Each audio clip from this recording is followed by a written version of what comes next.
ఆదురా ఏ విజయం నీ కోసం నా కోసం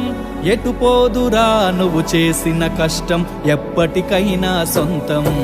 రాదురా ఏ విజయం నీ కోసం నా కోసం ఎటు పోదురా నువ్వు చేసిన కష్టం ఎప్పటికైనా సొంతం కాలంతో పయనించే వాడికి కానిది ఏముంది సాధనతోనే సాధ్యమవ్వునని సదాశయంతో సాగర ముందుకు రాదురా ఏ విజయం నీ కోసం నా కోసం ఎటు పోదురా నువ్వు చేసిన కష్టం ఎప్పటికైనా సొంతం।